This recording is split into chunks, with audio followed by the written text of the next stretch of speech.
चरणों में कोटि-कोटि प्रणाम। महाराज जी, क्या ये सृष्टि केवल खेल मात्र है या प्रभु की चलती हुई क्रिया प्रक्रिया जिसमें हम प्रभु की क्रिया के भाग हैं? एक नाटक है।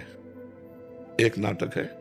इस नाटक में शर्त रखी गई है कि आप अपने को पहचान लो तो आप इस नाटक से मुक्त हो जाओगे। बस। अब आप क्या हैं जान पाए हो क्या? अपने को तो नहीं जान पाया, इसीलिए इस खेल में बांध दिए गए। आप शरीर तो हो नहीं, ढांचा तो सबका अलग है शरीर से। आप मन भी नहीं हो, बुद्धि भी नहीं हो, क्योंकि मन बुद्धि को आप जानते हो तो आप क्या हो? जब आप जान जाओगे तो आप हो। आप ही हो। जानत तुम्हें बस मुक्त हो गए, खेल से मुक्त हो गए। अब इतना कह दिया तो 2 मिनट में, लेकिन पूरा जीवन निकल जाता है इसी को समझने के लिए। पूरा जीवन लग जाता है इसी में साधना करने के लिए। नाम जप करो। ये एक नाटक है माया का। जगन नाटक वैभवा। एक परमात्मा अपने आप को अनेक रूपों में खेल रहा है। माया का नाटक मतलब जो है नहीं, बस दिखाई देता है। एक दिन सुदामा जी भगवान श्री कृष्ण के साथ समुद्र स्नान करने जा रहे हैं। बोला, यार दोस्त, तुम्हारी माया सुनते बड़ी विचित्र है। माया क्या है?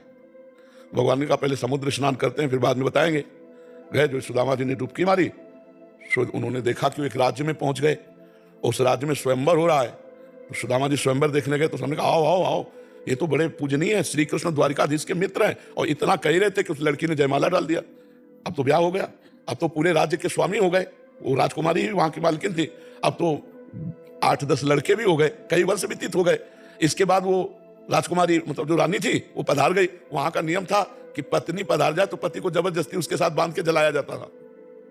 जैसे अपने आप पूर्व में सती प्रथा थी ना, तो वहां पति को सती होना पड़ता था। अब सुदामा जी के ऊपर समस्या आई, बोले बांधो इसको, जलाओ। तो जब बांधने लगे तो कहा श्री कृष्ण बचाओ। तो भगवान ने ऐसे पकड़ा, उठा, बोले लंबी डुबकी मार गए। बोले प्रभु, यहाँ विवाह हो गया, लड़के बच्चे हो गए। ये बोले यही मेरी माया है, कुछ नहीं था, केवल डुबकी मारी। ऐसा मार्कंडे नाम के एक ऋषि हुए हैं, तो उन्होंने भगवान से पूछा कि तुम्हारी माया क्या है? तो भगवान ने कहा समय से हम दिखा देंगे। आसन में बैठे थे, इतने में देखा समुद्र मर्यादा तोड़कर क्या गया, पूरी पृथ्वी जल में डूब गई और वो जल की तरंगों में थपेड़े खा रहे हैं, मार जले जल। अब इतने व्याकुल हो गए, भगवान को पुकारा। जो पुकारा तो देखा है कि वट वृक्ष के पत्ते में भगवान अपने दाहिने चरण को करकमल से पकड़कर पी रहे हैं। करारविंदेन मुखारविंदम मुखारविंदे विनिवेशयंतम वटस्थ पत्रस्य पुटे सयानम बालम मुकुंदम मनसास्मा। ये शोभा देखी और एकदम व्याकुल हुए तो भगवान मुस्कुरा दिए। जो भी मुस्कुराए सो उनके पेट में चले। वहां देखा तो अनंत ब्रह्मांड।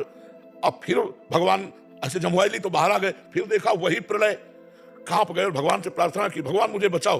तो देखा अपने कुछ आसन में बैठे, एक बूंद पानी नहीं। तो भगवान को प्रार्थना की तो भगवान प्रकट, बोले प्रभु ये सब क्या था? बोले मेरी माया। बोले एक बूंद पानी नहीं, अनंत ब्रह्मांडों में प्रलय का जल देख। भगवान ने कहा यही मेरी माया। तो जो दिखाई दे रहा